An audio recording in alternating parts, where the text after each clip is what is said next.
Sportin Wales podcast. Supported by DragonBet, Your go-to for Welsh sports news and views. Hello and welcome back to Sportin Wales podcast. This is the first one of the 2025 year, so Happy New Year everyone to all our listeners and readers.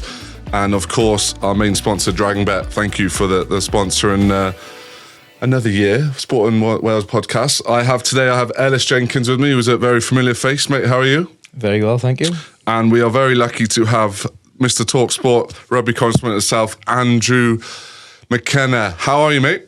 I'm very good, and thank you very much for inviting me to come on. Absolute pleasure. No, I listen to you very often on Talksport. Obviously, a big fan of Talksport, so really glad you can come on. And we've got obviously quite a bit to talk through. Obviously, been a busy week, isn't it, in the rugby front? Obviously, Six Nations. So to start off with, I've sort of done a quiz. So it's the 25th anniversary of the Six Nations. So obviously, before anyone has a go at me, it has been going since 1888, but Six Nations 25th anniversary, Ellis.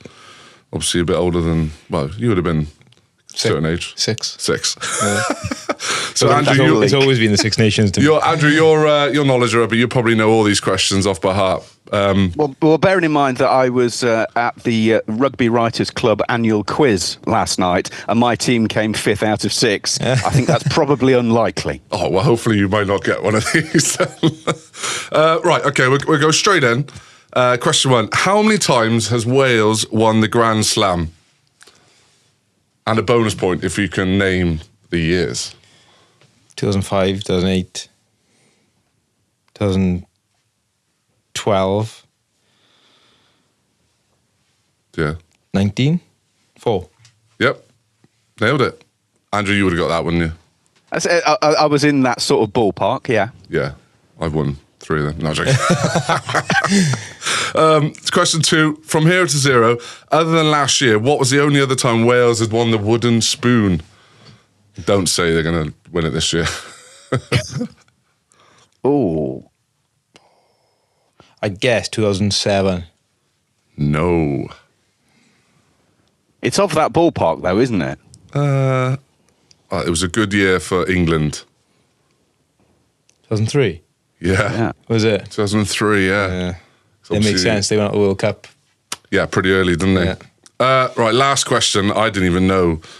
Like, this is a pretty mental question. So how many individual trophies in the Six Nations can you name, and who competes for them? Well, the Calcutta Cup is England and Scotland. Yeah, we know that one. Let's start with the easy ones. Is it Doddy Weir Cup now? The Wales versus Scotland? Yeah, that's one. Some of these are mental. Like, you are definitely not getting getting an one of them. England-Ireland one, hasn't there? So what's that called?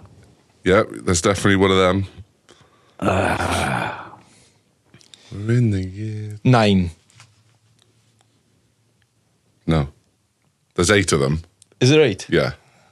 And one team, bonus trivia, well, I got it here, but Scotland play for a trophy every game. Do they really? Yeah. Because this obviously, back in the day, it was quite big when they won a game, isn't it? So That's the only chance they've got to win a trophy. The big one, yeah. We got the trophy off of Italy again this year, lads. Mate, so the England-Ireland game is called the Millennium Trophy. Did you know that? Oh, obviously, yeah. Yeah. Ireland v Scotland is called the Centenary Quiche? Quiche? Mate, mental name. Italy, France. For a poor Hollywood trophy. Literally. Italy and France is called the Giuseppe Garibaldi Trophy. So make that as you can. And then France, Scotland, again, Old Alliance Trophy, Doddy Weir, and then obviously Scotland v Italy. You probably wouldn't have got this, but it's called Tutita Cup.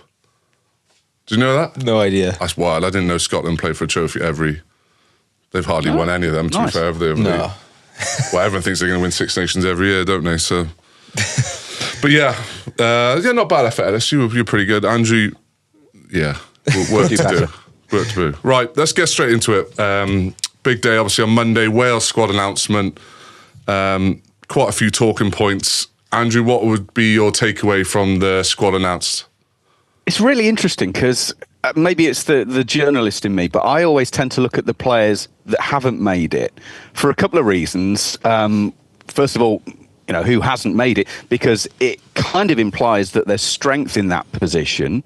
So therefore, if a player isn't in, does that mean therefore you're in a good place with that, or does it mean actually there are other factors at play? So obviously, Max Llewellyn of Gloucester has been absolutely tearing up the Premiership this year. I mean, George Skivington said himself, was it yesterday, that they'd actually planned for him and Gareth to both be away for the entirety of the Six Nations. So they've basically got a complete bonus out of it. So I was surprised. Although when you turn it around, I can kind of see where Warren is coming from, in the fact that there are these fallow weeks where you've got training periods. And if you've got too many players who aren't playing in Wales, they can't attend those training weeks. So how much quality work can you do? The point was made about the locks. As it stands at the moment, you've basically got Teddy Williams, who's going to be the only lock at training during the fallow weeks at the moment. So it's never quite as simple as picking your best 34, 35, 36 players, because then there's the balancing act. And then, of course, there's the fact that you've gone with one specialist 10. Which is ballsy, to say the least. Who's uncapped as well. And exactly. And it really is his first sort of breakthrough season, isn't it, with the Ospreys? So yeah, a lot of pressure, I think, just already heaped on his shoulders, isn't there? Really, because by the looking at it, obviously looking at Ben Thomas to be 10. Would you think? Yeah, well, he's been named as a 10. I mean, he obviously played 10 a couple of games in the summer last year. I just think with Ben is an inexperienced outside half. He plays a lot of his rugby, most of his rugby at centre for Cardiff. I think he's come out and said that centre is his favourite position. But I just think if you're going to get Dan Edwards in, which I think is justified, by the way, I think he's playing some great stuff. He's had some big moments in games. He's raw. He's young, but I just think having someone like Gareth with him, whether Gareth's going to play or not, just helps. Just helps him develop, helps him take control of the team, and yeah, I just feel like I know they've gone for experienced centres outside him, maybe for that reason, but I just think it was an easy one for me to like. I also think Gareth is still the most informed outside half that Wales have got, and you're going into a Six Nations. It's not like a summer tour where you're looking to, blood youngsters or his job's on the line. Yeah, well, yeah. To be honest. But aside from that, it's a Six Nations. It's a championship. Like you go in there to try and to compete and to things. So I think you've got to go for your best team. And I know he's given his Gareth's age as a reason, but yeah, I don't see that personally. Well, Andrew, what's your take on that? Not picking Gareth Anscombe? The most experienced senior player, probably in the team, actually. Yeah, he's gone with the age argument, which you can kind of see because we are always working to World Cups. But let's be honest, that to get to the next World Cup, Wales need to be winning games now. They need that bounce. They need that uplift. And just by picking some of those more experienced players, it kind of implies that it is about now. Martin Johnson, when he was England team manager, and I know it was a very brief period of time, but his mantra was always the best preparation for a World Cup, and this was when we were talking 2-3 years out, was winning the next game. So forget 2 or 3 years' time, win the next game. If you keep winning, you'll be in a better place. I think Wales are kind of there. What surprised me, though, was that if they didn't go Gareth, what about Jared Evans? Because I'll be honest, I was a bit confused about his eligibility until I sort of read an article recently. Because lots of people think he's not eligible, but apparently he is, because there's a sub-clause in all of the Wales contracts that if you weren't made a significant offer by a Welsh region at a time when all the money was being cut, you can be still called up. And apparently he comes into that category. So, okay, don't go Gareth, but surely there was an opportunity there for Jared. That's what did surprise me. That I didn't expect both to be in, but I thought one or other probably would be. Yeah, I was the same. So I found out in the morning that Gareth wasn't in the squad, and my immediate, I thought, oh well, they must have gone with Jared Evans. And then obviously when the squad was announced that neither were in, Yeah, on the Jared thing, like Will Griff-John would be in exactly the same boat. So if they can pick Will Griff-John, they can definitely pick Jared Evans, because you can't have one rule for one and one rule for another. But I understand that I'm biased. Right, Gareth's one of my good friends, but I just think, I don't see it. Well, we still rib him, don't we? But I think we can see the common sense of him being in the squad. I think I don't know whether, because he's got a good voice. He's opinionated, isn't he? In terms of, he's direct. He will challenge the coaches.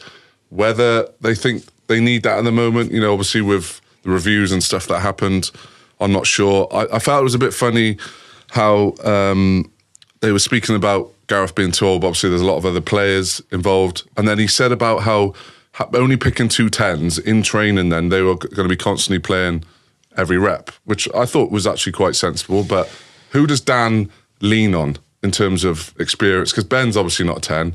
That is what I thought was a bit strange, because him and Gareth obviously know each other when they were at the Ospreys together.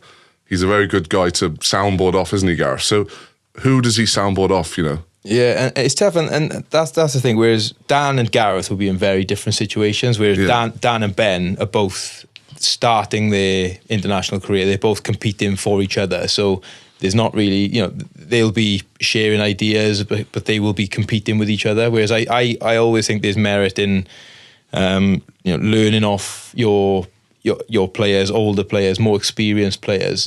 You can resonate with them more. Like, there's only so much the coaches can do for you, and you learn. I'm a big believer that you learn more off the more senior players than you do off coaches a lot of the time. And 100%. I mean, to back that up, they've got obviously Jenks in as coach, but the point that you made recently, Alex, I thought was a really interesting point, was about the age demographic of the coaches, in the fact that they're all significantly older than the players they're working with.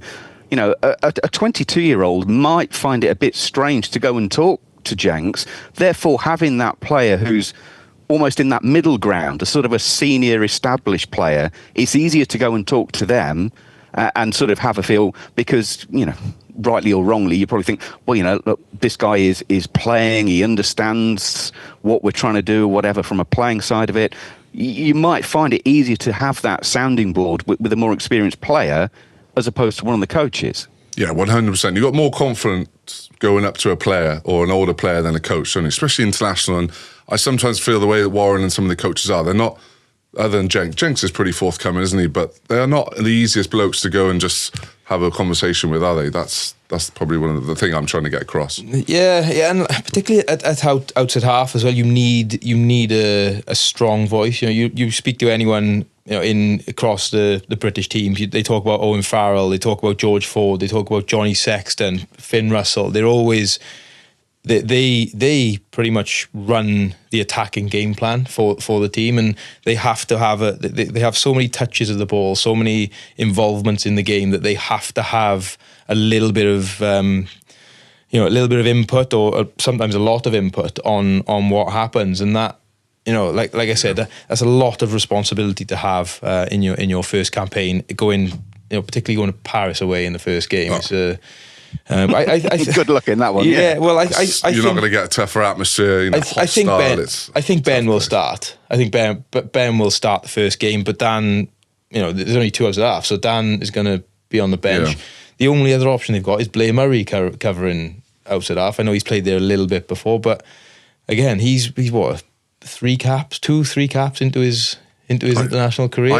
I can weirdly see they're going to start Dan. France. Really? I don't know. The way Warren talks about him, how they're excited about him, how they feel like he's obviously grown into that position. I don't know, just have a feeling they're going to just chuck him in. But I'll tell you what, France away on a Friday night is one of the toughest games that you can play. At 9 o'clock, kick-off, 9:15 or whatever it is. Yeah. What do you think, Andrew? It's a bit like, that's why I think George Ford is still in that England environment. Do you think, with Marcus and Finn? It's fascinating, isn't it, that at the moment, England have got so many 10s, they don't know what to do, they don't know which way to turn, and so they're having to play one of them at 15 to try and sort of fit them all in. And you got Wales are trying to sort of work it all out. I mean, it's only, 18 months or so, maybe a bit longer, that at the World Cup, George Ford completely beat Argentina on his own. And I remember putting on social media, look, let's forget the argument. Just nail him in. He's got to be the 10 for the next however many years. And four games later, he was dropped because Owen Farrell was back available. And we've now got a situation. Is it Marcus? Is it George? Is it Finn Smith? Because there's an argument for playing Finn Smith. Because if Alex Mitchell's going to be your 9, well, they play with each other regularly at club at Northampton. Do you fit them in? And then does the injury to George Furbank mean that Marcus Smith is then starting at 15? I mean, it's fascinating. It really is. I think with the new kicking rule, Freddie Stewart for me would be the fullback. I don't think you could have Marcus Smith. Marcus Smith has to start 10 for me. Finn Smith on the bench. I think George is great to have around the team, but you either start George or you don't play him at all, for me, in terms of the way he plays. I think some of the games he's coming on, England, if they just kept going attacking at the team, they would have won most of those games in the autumn, but they seem to just stop, sit back, and then George is very good, obviously, with his kicking game, but it doesn't work. Was it, those the big key moments they seem to lose, for me anyway. Yeah, it's happened a couple of times. Well, it happened once in the autumn, I think, didn't it? I think Marcus Smith was on fire and then they subbed him and England ended up losing. But like George is a quality attacking player as well. And like he's my age. I remember playing against George when we were teenagers. So he's what, 31? So he's still got, particularly at outside half, he's got a couple of years left in him. But Marcus Smith, I've watched quite a few of Marcus Smith's games, checking in on the Welsh boys up in Harlequins, and there's some games where he's untouchable. Yeah. He is untouchable. It is, and not just the flashy stuff as well. His kicking game and his game management stuff is, he's tracking back and making tackles as well. Because I think he gets a lot of.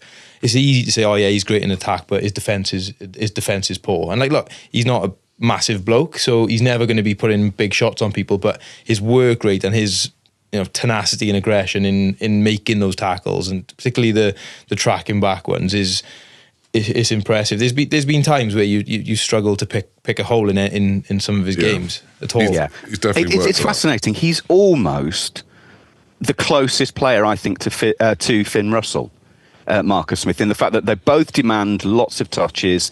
They want to get it moving. They want to be on the move, and in a way, that's then kind of fascinating that Ben Spencer went from starting 2 games in the autumn to being not in the 23 for the final 2 games, and now isn't even in the squad for this Six Nations for England. Now, I mean, again, it goes back to the point we made earlier. It shows they've got depth at scrum half, but it's fascinating that one of the best playmakers in the world and a team who are top of the English Premiership have Ben Spencer and Finn Russell. England could go Ben Spencer and Marcus Smith, but they're choosing not to. Yeah, I thought it was the strange one. I thought he's probably the most. You'd say he's the most informed 9? I think Alex Mitchell as well is a pretty exciting player. Well, the thing is, I would always have. You're always going to have 3 9s in your squad. So you want a runner. Well, that's Alex Mitchell. Then you want at the other end of the spectrum. So you've got a point of difference. You've got a guy who can kick well, so that would be Ben Spencer. And then for me, you have someone in the middle. That might be a Jack Van Portfleet, something like that. But what they've done is they've said, OK, we've got Alex Mitchell at one end, Jack Van Portfleet is the guy at the other end, and we'll have Harry Randall in the middle. So it kind of shows how they want to play. But Ben Spencer, the way he controls games, and also to come back to the point about captaincy, Steve Borthwick has said that the reason they've made the change is because they want the captain on the pitch at the end of the game. Well, Ben Spencer plays a huge amount of minutes. He's one of those players. I mean, all players hate coming off, obviously, but he plays an absolute massive amount of minutes for Bath, and they are winning games. So I don't know, maybe there's a correlation there. Yeah, that's pretty good shout, actually, really, isn't it? In terms of, I never thought about it. Obviously, Jamie George always sort of comes off, doesn't he? Yeah, I've thought that with. I've mentioned that before on another podcast. I think that it's funny that hookers get, obviously a lot of the time, get captaincy and then come off after 45, 50 minutes. But generally, you've got, particularly in international teams, you've got 3 or 4 people who've captained at international level, they've captained at club level, and there's a group of you usually who. Who can make that decision. And look, I'm sure Jamie George will be in Maro Itoje's ear, throughout the game anyway. It's very rare you're making a decision based purely on your instinct. You're generally getting feedback off other people, and the majority of the captain stuff, the sole captain stuff, is just speaking with the referee, I think. Yeah. What is interesting on that, it's absolutely fascinating. So for the last year or so, when England have named a squad or a match day 23, invariably there's been 3 or 4 listed as vice captains, and Steve Borthwick has always proudly trumpeted the leadership group, and we've got all these wonderful players, great experience. But then what's happened, of course, in the autumn is that England got into the lead, lost those games, and therefore you kind of think, well, where is that leadership group? I mean, the fascinating thing is Jamie George has gone off. Who's the bloke who actually became the captain when Jamie George went off? Maro Itoje. So Maro Itoje has just been named as captain, but actually, I'm not saying it's down to Maro's captaincy, but the great irony is the bloke who was captain in those last 20 minutes, when England managed to proceed to lose games, has now got the job full time. So the thing is, we're blaming Maro Itoje for the last... It's all on Maro. Absolutely all on Maro. But obviously, going on other new caps in Wales, follow on from a seat, we got Ellis Me. Seen much of him? Not a huge amount. He hasn't played a massive, particularly towards the start of the season, but he's done some great things with ball in hand. He looks like a big, rangy, looks like young Alex Cuthbert. Actually. I was about to say, yeah, he's a bit shorter. He's better looking than you as well. Oh, I don't know about that haircut, man, but yeah. He's a Gatland type winger, isn't he? He looks like he's he's got something, and it's a classic Gatland selection. He's seen a couple of things, and get him in, have a look at him. Because Six Nations is one, obviously gearing up towards the World Cup in 2 years' time. There are probably maybe 2 or 3 people now who haven't played for Wales who could potentially go to that World Cup. Otherwise, you're pretty stuck with it, or you're pretty set with the players you've got on there. So I think if it's not a case of getting him in now, same with Dan Edwards. Like I said, I think Dan Edwards is deserving of a place in there. It's just I think he could be helped along with his development by having a senior pro in there with him. His story is pretty impressive. Like, he was at Nottingham, and then I watched him at the start of the season, and he was cramping after like 55 minutes, and then it started tearing up, and I was like, Jesus, it's so reminiscent of when I sort of came on the scene from Ewick to Cardiff. He's done skin and bones. Just literally, he's a big lad with a lot of gas, which I think Gats loves. He's good in the air.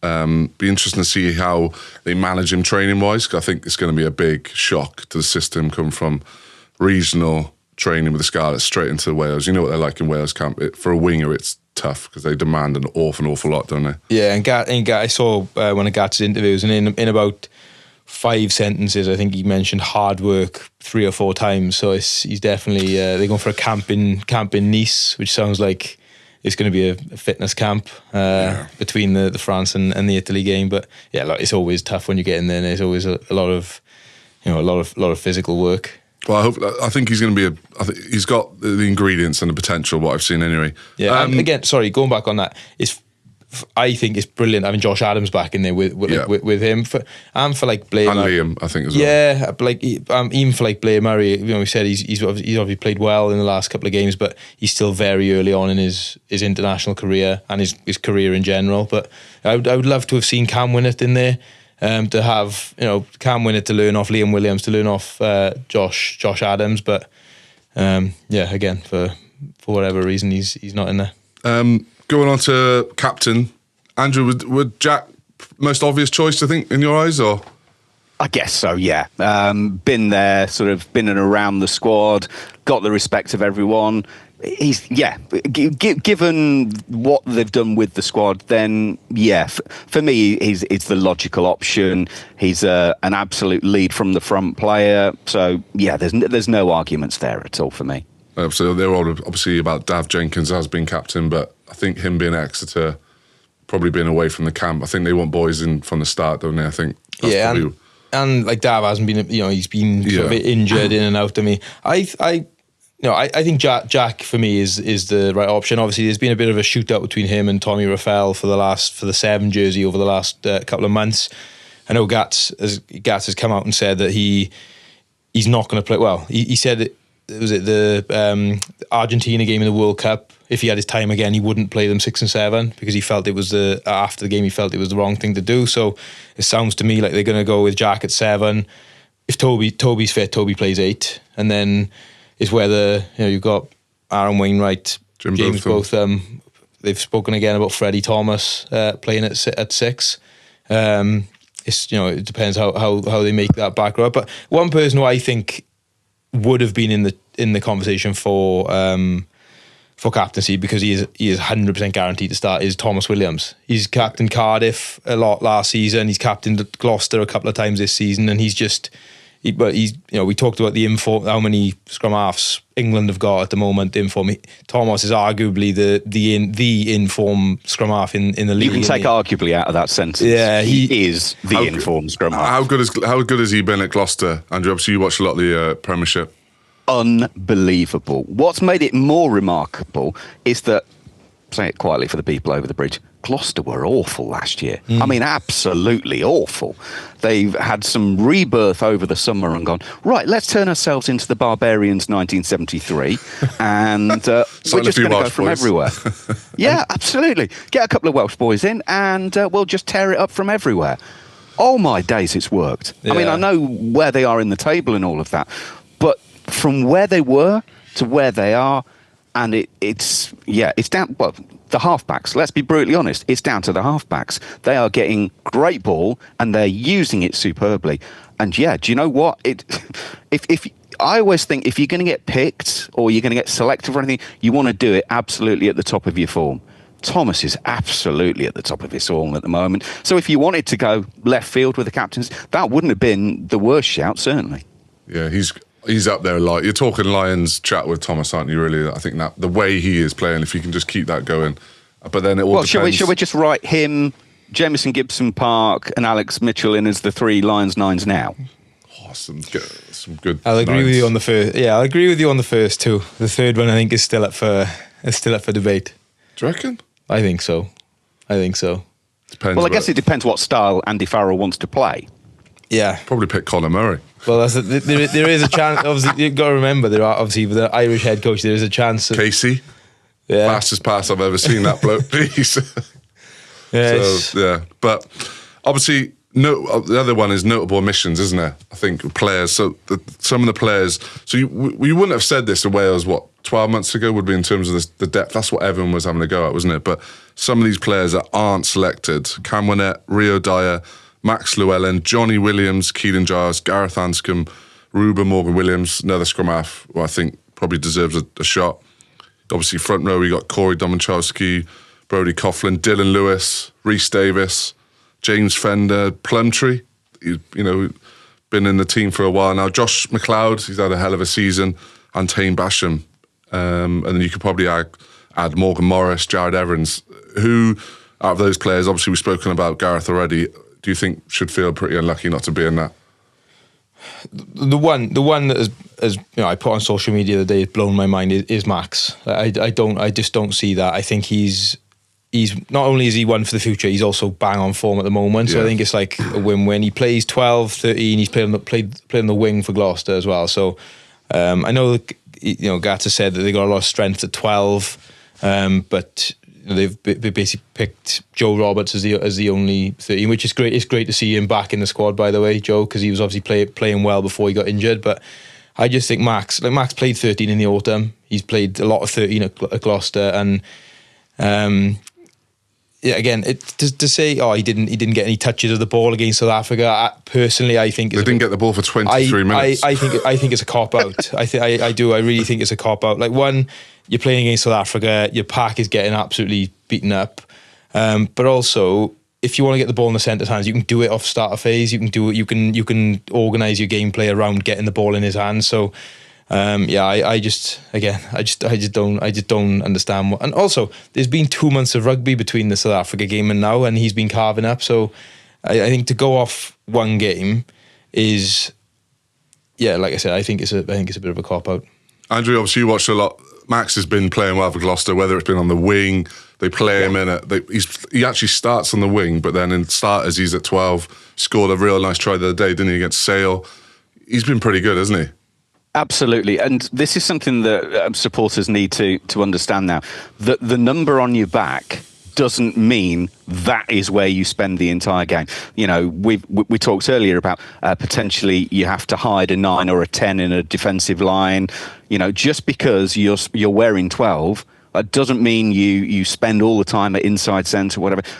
You flip-flop it around. You get the best for your team. And think George North. You know, he didn't spend hours and hours out wide. He'd come in looking for it.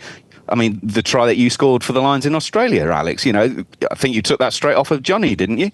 Off of 10. So the days of just saying, right, I am a whatever and this is where I am on the field, they're way gone. So you can manipulate things, both in attack and defence. Therefore, I am surprised that they didn't find a spot for Max in the squad, because he's a bit of a Swiss Army knife. As you say, he can play 12, 13, he can play wing, he can chop it around. In a way, he almost sounds like a perfect bench player in the fact that he covers so many options, which is the worst thing that any player ever wants to hear. Oh, yeah, you're perfect for the bench. Well, thanks very much for that. I want to be a starter. But in the fact that you've got all of those options, yeah, I really was surprised. But maybe that they're going to go Nick Tompkins 12 and sort of nail that one down. I'm a big fan of Nick Tompkins. I've been a fan of him for a while. Anyone who's watched Saracens for a long time, if you think back to sort of 2011, they had Brad Barrett, a guy who was the absolute glue in the team. Wasn't flashy, wasn't a star, but he just made players around him play better. I think Nick Tompkins is a similar kind of style. Now, he's not really a Warren style player, but I'd be looking at, well, how do I get him in to how do I get the best out of those around him? So maybe that's part of the thinking. And to go back to the point we made earlier, maybe it was a case of, if we've got a Welsh-based player and an English-based player, well, let's go with the Welsh-based player because we know we're going to have access to him all the time. It was weird though, because Nick didn't really play hardly any minutes in the autumn, but when George was there, it was him and George seemed to be the combination for a long period of time. And then obviously Warren came out and said Ben is the best back in Wales, so he probably felt like he had to start him every game at 12. Yeah. Now he's pushing him to 10. Obviously, Joe Roberts, I know for a fact Warren will start at 13, I think. Well, he's the only 13. Yeah, he loves his left foot option, you know, with Jonathan Davis. That is something he really, really does like. So I could probably nail him at 13. So then 12, you're looking at Nick Tonkers or Owen Watkin. And for me, Owen Watkin is a very defensive, great leader, like in terms of his defence system. But Nick didn't play anything in the autumn, so it seems very weird to go back now to probably starting Nick at 12. Yeah, but then, but just you mentioned earlier Cam played virtually every game of 2024, and then isn't in the squad. So it almost feels like the plan from last year, they've sat down and gone, okay, right, we've got to change it, and we're going to change it by doing this, this, and this. Otherwise, why did Cam play all of those games to then basically be told, yeah, you can go skiing in January and February? Yeah, it's a lot. There's been so much change, isn't it? I guess he obviously under the pump, isn't he? The review. I always question when they said about the review, and she said, "Oh yeah, his job would be there depending on what's successful." But she hasn't still, you know, Abby Tierney still hasn't outlined what is classed as a successful Six Nations, which is not publicly. Yeah, but obviously, going back to that, Owen Watkins played 13 for I think most of Wales's games last year. So he played outside. Mason Grady was playing 12 in the summer. Owen Watkin was playing 13. Owen Watkin played 13 a couple of times as well. So Mason's still going to be fit halfway through the Six Nations. Yeah, and it's where they get him in. But even like Nick Tompkins is in the same boat as Max in terms of he doesn't play in Wales. So if he's not he's not available for the final weeks anyway. So the other thing to bear in mind, of course, is that the squad that starts the Six Nations, because it's such an attritional competition, you are going to pick up injuries. The squad that starts the tournament isn't going to be the squad that finishes it. So I guess what we've done is we've named 4 or 5 players that actually are on a piece of paper next to Warren's phone, that as soon as somebody goes down, bang, that's the next in line. Yeah, that's what we've spoken about with the 2 10s. They're going to be doing an awful lot of training, a lot of reps, you know, the Wales train double days Tuesday.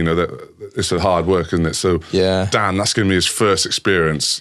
It's tough to stay. It is so tough to stay fit in those camps, isn't it? To stay fit and to train every session is extremely difficult. I think it's something that Alan Wynne-Jones used to defy biology, didn't he? And he'd play 80 Absolute minutes, war. He 80 loved minutes it. every Saturday. He'd turn up sprinting round and squatting heavy on a Monday morning, and that's probably.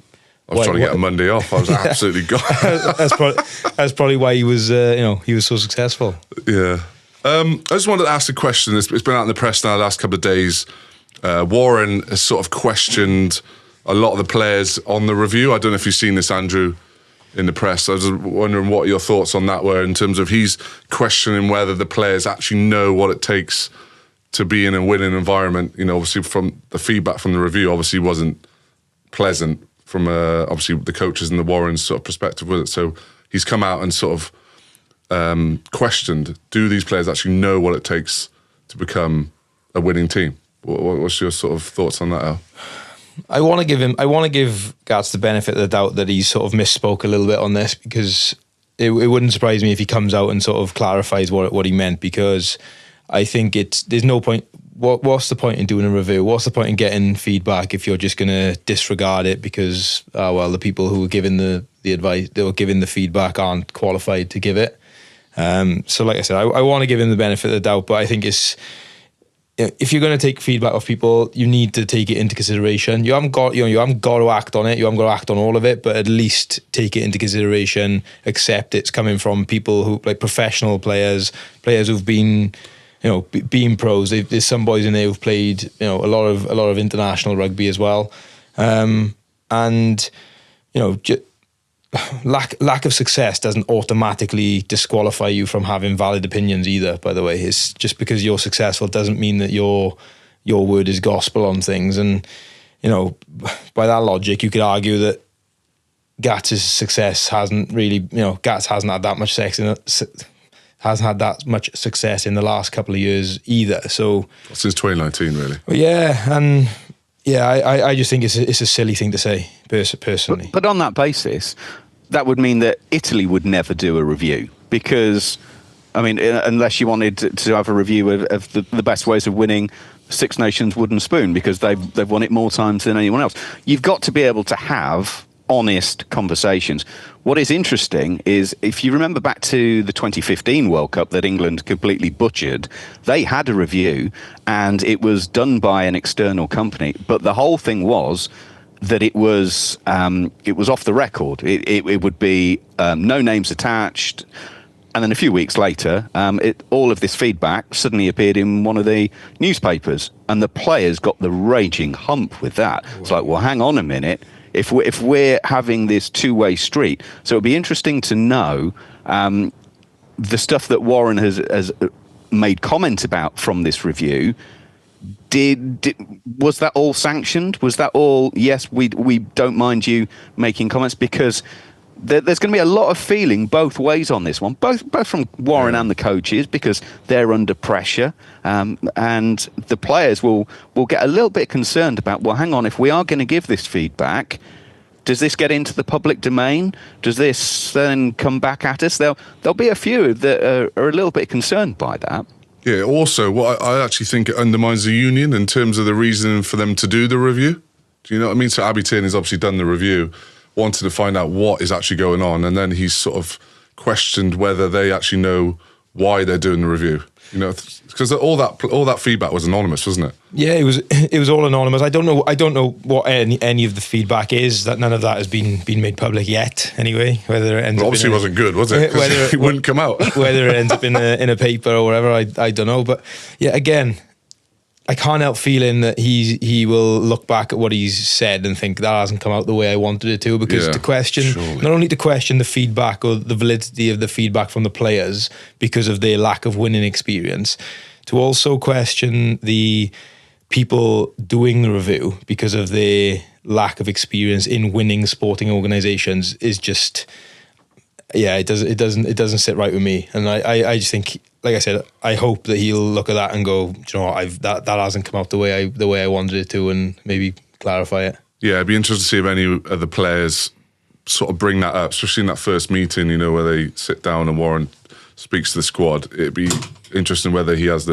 says something, because he probably will have something to say to all the squad, because a lot of them have just said, obviously, not that nicer things within what they think about the camp. So that'd be a pretty interesting conversation. Yeah, well, look, I don't know what's been said. I don't know how negative it is. I don't know if there's positive stuff in there, if there's negative stuff in there, or whatever. But well, I know some of it wasn't good. Yeah. Oh well. Yeah. There you are. You know more than me. Yeah. I can't. I'd probably get in trouble if I said what I heard on here. Go on. Just give you a few. just a little tidbit. Go on. We can edit all that bit out anyway. Yeah. Right, we're moving on. Right, so France v Wales, first game. Obviously, we're sponsored by Dragon Bet. They've sent us a few of these odds, so I couldn't believe this when I seen this. I thought it was a typo. But France v Wales, France are 1-50 on to win. Have you ever seen it? Wow. Yeah. And the bookies are never far wrong either. Wales are 18-1 to win. France are 1-50. I've never seen anything like. I'd be interested to know what they're giving Wales as a head start then, because that implies that they think Wales are going to concede 40 odd. Yeah, at least maybe even a bit more. It'd be in the 30s, wouldn't it? I think it'd be a plus 30 something, wouldn't it? It'd have to be. Well, you have to look on Dragon Bet. They'll give you them, but it could change depending on the team and who's fit. You know, still 2-3 weeks away. We've still got another European game and a league game before that, haven't we? Yeah, so tough place to go, though, isn't it? Go France away, Italy away to start, because traditionally, if you're struggling into the Six Nations, you target that Italy game as one to win. If you had Italy in the stadium, in the Millennium Stadium, for example, first game up, you'd think, you know what, we've lost, was it 12 on the bounce last year? This is the one we can go. This is the one we're going at. But France away, Italy away, and then you got. I do think though. I was just thinking home. They're actually on tour, so they're going away to obviously France for a training camp. Then they're going to go to Italy, stay in France, to play France. They're going to be together quite a lot in a different environment. That does it can work both ways, can't it? It can galvanise you as a team. And obviously, they're probably not expecting to win against France, but if they get some sort of performance, it'd be a big thing going in towards Italy, wouldn't it? I think France as well, first game. I know it's tough, but it's the best time to play them. Yeah. If you look at their record, first game out, I think you'll know a bit more, Andrew, that they're not great, are they? You know, they do stagger to a win a lot of the time. But if you look at the French clubs at the moment in Europe, they are hissing, aren't they? They are unbelievable to watch at the moment. So if they bring any sort of form from the club form into the international, I think France are going to be a team to. Yeah. What Wales have got to do is come away from Paris with. To me, they don't need to win that game. What they actually need to do is show a performance and show the public that they're all on the same page. They are going to scrap for it, and they're going to have a right good go at it. Because in a way, I'm almost using that as a training game for Italy. Yeah. Because we've touched on it. That Italy game is absolutely massive. Massive. I know Warren has been given the vote of confidence that he's carrying on. But if they come unstuck against Italy, I mean, again, how big is that game? From a Welsh rugby point of view, because obviously if you lose that, then you've got obviously Ireland home, which is never ever easy. Scotland away, and then you finish with England, who they could be, that could be a Grand Slam game for England. You never know. Or it could be the first game that Wales win in a while. The Wales England games are always always up in the air, aren't they?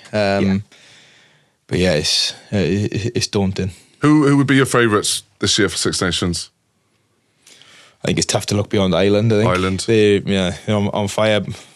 Andrew? The only thing with Ireland, of course, is that it's Simon Easterby's Ireland. Now, I'm sure, I can't imagine that Andy Farrell picked up, cleared his desk and said, right, okay, see you lads, I'll see you back in the summer, or whatever. So I'm sure he's had an impact. Obviously, the squad that they're going to be naming today, he'll have probably had some sort of role in. By the way, I loved his idea before going to the Lions of staying and actually coaching the November games.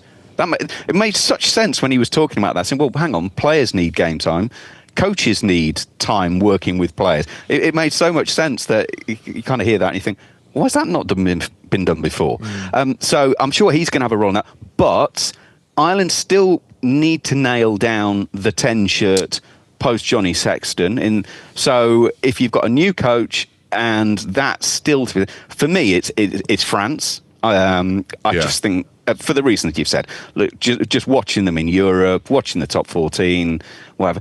But every year, our friends north of the border go, well, Scotland. Oh, God, don't bring them up. No. I mean, I'm sorry to have to do it to you, but Finn, Sione Tuipulotu, they've got some players. Yeah. It's just their record against Ireland is so bad, isn't it? Against Wales isn't great either. Well, I think they've got the number on Wales, I think, the last couple of years, haven't they? But maybe this isn't a Grand Slam year, because I think there are quite a few teams of a similar level, and therefore there might be that they they take points off of each other, and so it might well be that I'm not sure we get a Grand Slam this year. So maybe that can cancel some of that out. Hopefully not. You don't want to see too many Grand Slams. They're so hard to win. Yeah, like you are right. Where France and Ireland are playing each other? I know Ireland playing England first game, so they must have. I think they've got them home. Ireland are at home to France. Are they? Yeah, I think whether that's the difference. But I actually thought England played some really good. I know they lost 2 of the games in the autumn. I actually thought England played some really good stuff. I know obviously they lost to New Zealand and Australia last play, but you can never count England out. And don't forget on your point about Simon Easterby taking over Ireland. Obviously, Wales won the championship in 2013 when Gats was away with the Lions, didn't they? So, yeah, he'd been around it, because I remember 2013 when Rob Howley was the coach of Wales when we won it. Warren was still always around the camp, to be honest. Obviously, he still had to go to all the other games. He wasn't always at Wales games, but he was in and around the camp. So Andy Farrell will be in and around it. But I just thought in the autumn, Ireland weren't quite on it. It was something a little bit off, wasn't it? Yeah, and absolutely. Teams seemed, I don't know whether it was just a Southern Hemisphere team sort of figured out their attack and their defence. They just didn't go at Ireland. They sort of just let them do what they do, and they sort of suffocated Ireland, made so many mistakes. I've never, they're not known for 20 odd errors like they made in a lot of those games. So be interesting to see how they clean that up, or if they're sort of similar. But yeah, can't wait. It's best tournament around, isn't it? Yeah. But looking on the odds, Ireland are favourites, 13-8. You can look on Dragon Bet here. France 2-1, England 3-1, Scotland 13-2, Wales are 40-1, and Italy 150-1. Oh wow! So yeah. So you're saying there's a chance then? Always a chance. Always a chance. Wooden spoon odds, if everyone wants to know, Wales are 10-11, Italy are evens. So close. Yeah, a bit of value in there maybe. Just pipped them, are we? Just about. The bookies are never far wrong, are they? So yeah, and then there's a couple of specials on Dragon Bet as well. Wales to win 2 games or more, 7-2. To win 3 games or more, 12-1. So take it as you want. I think if we just win 1 game, I think is in a positive direction. Would you say? Better than last year, wouldn't it? Yeah, we will see. Guys, that's it really.